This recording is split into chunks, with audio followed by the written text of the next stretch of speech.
Hello mga guys, welcome back sa ating YouTube channel. So for today's video, luto tayo na medyo healthy na pagkain. Ito ang ginisang sayote. So let's go.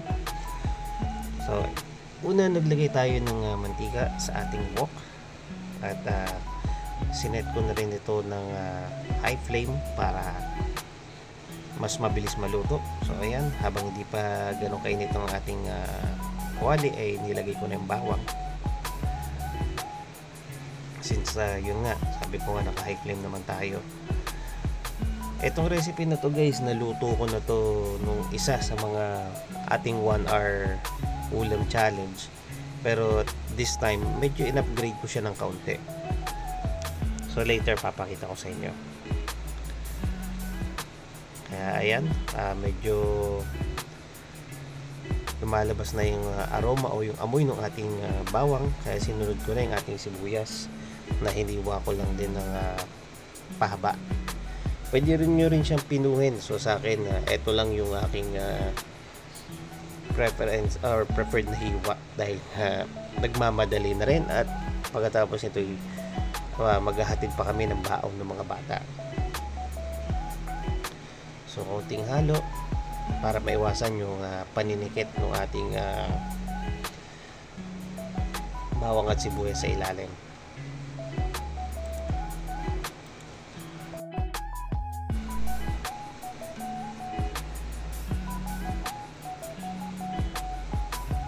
At maya-maya ng konti, ayan, medyo durug-durugin lang natin, medyo make sure na maghiwa-hiwala yung ating sibuyas. At ito, sinunod ko na ang ating kamatis. Swerte at medyo yung nabili ko talagang yung namumula-mula para mas madali na lang siyang durugin, and at the same time, sabi nga nung pinagbilang ko makakadagdag mas malasa, sabi niya. Kaya shout out kay ate na pinagbilang ko nito. Salamat ng marami.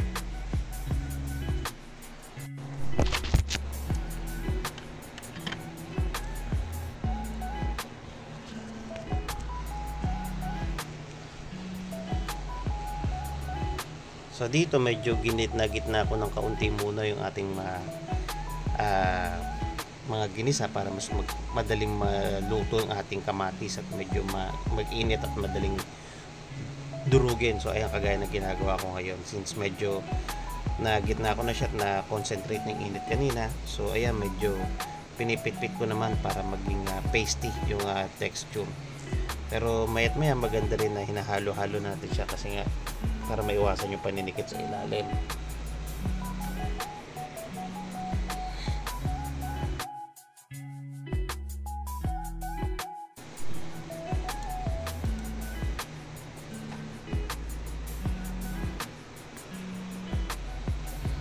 At ayan, sinunod ko na yung ating carrots.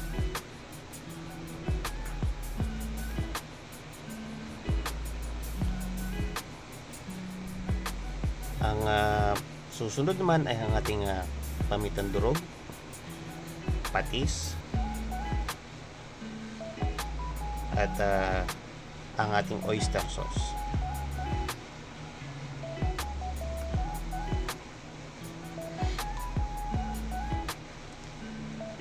Siyempre, haluluin natin para mag-distribute yung ating mga flavorings na nilagay.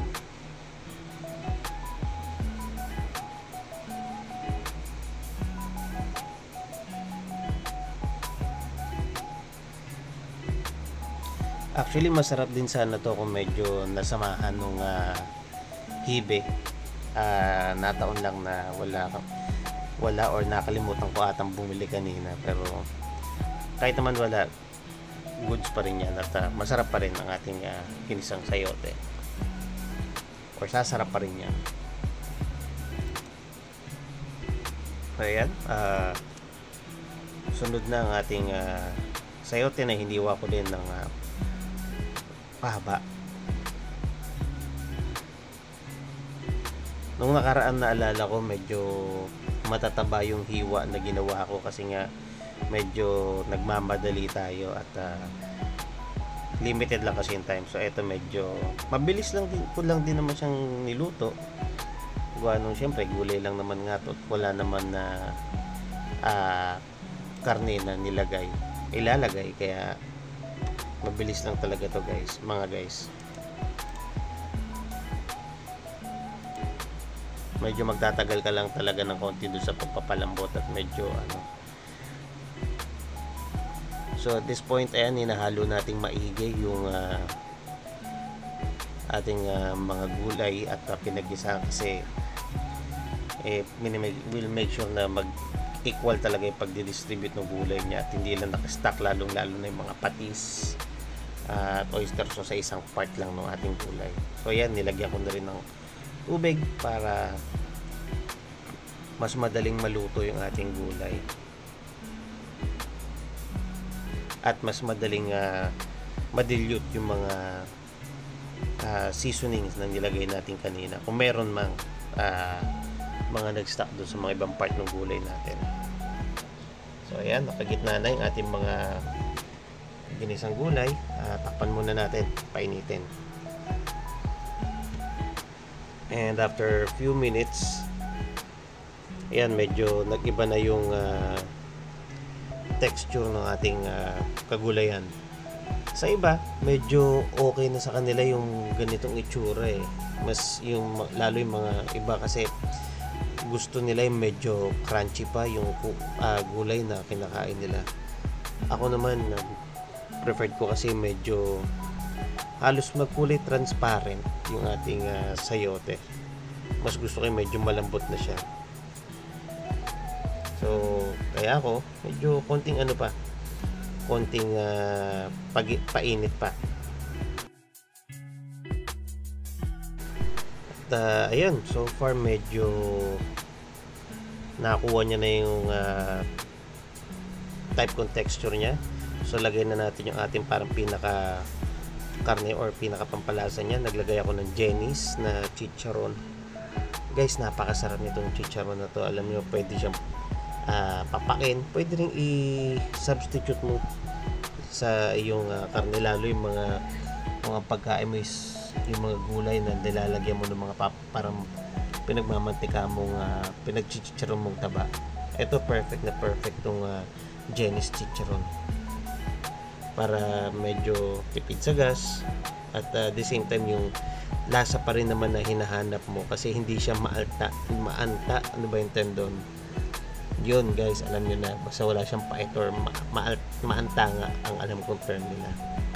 Ito talagang fresh na or magandang quality ng lasa ng chicharon. O ayan, medyo nilalagay ko lang siya sa ilalim, tinatabunan ko ng mga gulay para mabasa-basa din siya ng kaunti at medyo makadagdag pampalasa yung ating chicharon. So at this point, adjust na lang tayo ng konting lasa. So naglagay ako ng chicken powder at susunod nating ilagay dyan ay yung asin. So kanina naglagay tayo ng asin sa pampalat. Ito kanina patis, so ito naman asin. So magkaiba siya ng component guys. Kung baka sabihin niyo naglagay na ng patis, may asin pa. So iba kasi yung alat na nabibigay ng patis versus dun sa alat din na nabibigay ng patis at ng asin. Sorry naman yun, nabulol na. Magkaiba sila ng alat na naipoproduce, kaya okay lang yan. At yung asin kasi natin medyo makakatulong pa to na mas ma-rehydrate niya yung ating kagulayan at mas magsabaw pa ng kaunti. Kung maalala nyo kasi kaunti lang din naman yung sabaw na nilagay ko, di ba? So igigit na muna natin ng kaunti para medyo mag-concentrate pa yung flavorings na nilagay natin kanina. Ayan, takpan muna natin kaunti. And that's it mga guys, luto na ang ating ginisa sayote. So gaya ng sinabi ko, ayan, mas nagsabaw siya, di ba? Kaya kainan na. Pero bago lahat, palike at subscribe naman dyan. Salamat!